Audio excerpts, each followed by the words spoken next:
Apparently, Craig Mack had been one stage away from completing Diddy, and as the vocalist had admitted in his last meeting, before he kicked the bucket, he had a valid justification to do so. Well, Craig had been in the business sufficiently long, and evidently knew something obscure on the grounds that what else could compel him take to such drastic courses of action, and even admit on camera that he was going to carry out a homicide on the off chance that you're thinking about what the rapper might actually spill about the music tycoon. Lock in light of the fact that I will plunge straight into subtleties. Greetings everybody, and welcome back to Celeb Live channel. Craig Mack might have become perhaps of the greatest name in the music business, yet in spite of the promising future, he was immediately neglected. And it seems like it has something to do with perhaps of the most questionable figure in the hip bounce industry. Diddy. Clearly, the music versatile is liable for Mack's setbacks. And as the rapper himself expressed eventually, he was truly considering disposing of Puff's attempt to lose someone, since it was truly in my heart to kill him. You realize I'm saying I plan to do it. Well, dislike Diddy is the most cherished makers on the planet, and large numbers of the specialists he worked with currently blamed him for taking their cash. Yet nobody was truly educating the columnists concerning dispensing with him. For that, clearly Craig Mack would have rather not tolerated Diddy's barbarities, and he was worn out to have his patience continually tried, so he was considering taking to such drastic courses of action as ending Daddy's life. As per Craig, Diddy has forever been a wretched and covetous man, and needed to ride on the backs of skilled craftsmen, such as himself. He even said that Diddy offered him to chip away at his new collection under his mark. Yet he offered the rapper pennies on the dollar for his work. I gave him a value. The value was to me was low in the end. These two came to an arrangement, and Craig accepted that everything was settled between them anyway. Assuming that there is somebody in the music business, you ought to never trust its jingle. Tragically, things started to go south for Macintosh very quickly after he was just addressed 33% of his underlying cost. And clearly Diddy attempted to keep a portion of the cash that was intended to be paid to Craig. And when the rapper understood that he was fundamentally looted and missiled, he wouldn't record any further. Nothing happened, no cash. So I quit recording, except for Diddy promptly attempted to show a Macintosh that nobody screws with him, and needed to show the rapper a significant example by compromising him and constraining to continue to make music with the expectation of complimentary. Well, all of you realize these charges about Diddy's connections to groups of thugs, so it's no big surprise the music magnate impacts superstars. Yet what he didn't know is that Craig is certainly not a youthful and terrified kid who will move under Diddy's tune. And he truly was courageous to uncover these dangers. No, you realize you owe us a collection, as Craig referenced in his meeting. He could have done without the manner in which Diddy was dealing with the circumstance, particularly considering the underlying arrangements, the way that the maker actually owed him the remainder of the cash. Yet Diddy kept endlessly pushing. And as Matt admitted, eventually he was going to lose it and do the unbelievable to his ravenous maker. I have a firearm in my lap. And this isn't the finish of this story, in light of the fact that Craig realized that after Dangers, Diddy might change to genuinely threatening activities. So working for Terrible Kid Records turned into a round of endurance for the rapper.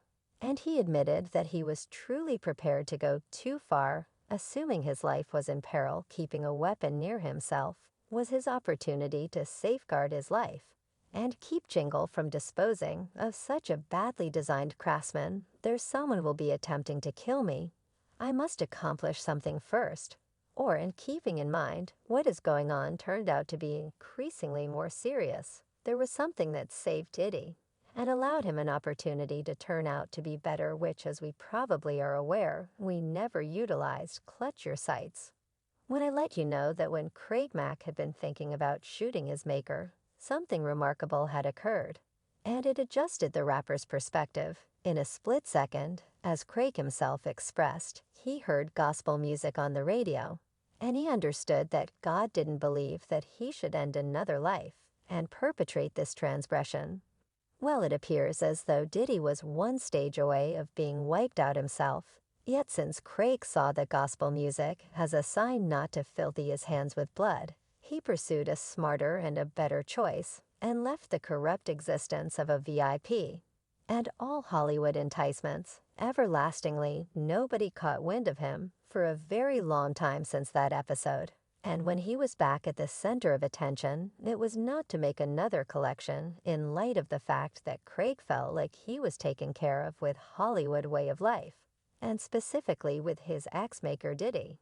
And in spite of the fact that Craig was among the main individuals to uncover Diddy's veracity and real essence, dislike it prevented different specialists from working with him, and furthermore being bamboozled, harmed, or even homicide, as one client remarked, appears as though Diddy is constantly associated with all that terrible that occurs with individuals in Hollywood. And one more fan added everyone related with Diddy either passes on, goes to prison, or has individual misfortune, and acknowledge him his retaliation will be monstrous. And despite the fact that Craig couldn't stop Diddy in a hurtful manner, he made a gigantic step in the right direction toward bringing the music big shot and his sickening domain down. Yet it seems like there's no utilization of prevailing upon Diddy, since he generally has his own reality and never sees some other assessment. Well, Craig was anxious to make music, and he went through bombed endeavors, being a piece of some music groups. And it was something fearless to surrender everything after such a sad experience with Puff anyway. Clearly, the music business is loaded with awful energies, and this was not the very thing Craig needed to bring into the world. And despite the fact that Diddy was that individual who previously saw the potential and ability in Macintosh, after he and his supervisor nearly quit any pretense of sending their demos, wherever it actually doesn't drop the reality, the way that he violated the rapper, and the things he had done to different specialists who teamed up or worked with Diddy under his name. So it appears to be a difficult decision for some rappers. On one hand, Diddy offers them an amazing chance, and then again numerous rappers are confronted with various uncalled for acts coming from this scandalous maker. Thus far, every individual who was marginally badly designed or attempted to leave awful kid records turned up dead in unconsciousness or behind the bars. And Craig could stop these monstrosity starting from the beginning, since he wasn't the individual you could undoubtedly mislead, and startle. Craig knew his worth. And it was clear after he dropped his most memorable single Flava in Year with Awful Kid Records, which was selected for Grammy, and that is a seriously colossal accomplishment for any music craftsman, yet in any event. Being gifted didn't save him from hamburger with Diddy, and keeping in mind that the music head honcho understood that Craig isn't the person who could faithfully follow his lead and continue to make music for pennies, Diddy abandoned him and tracked down one more craftsman to create. There were hypotheses that Puff picked the famous B.I.G.A.K.A. Biggie as an option in contrast to Craig, and we as a whole realize what had befallen Big Deal. And obviously, when your maker makes a climate of contention, it doesn't add to sound relationship.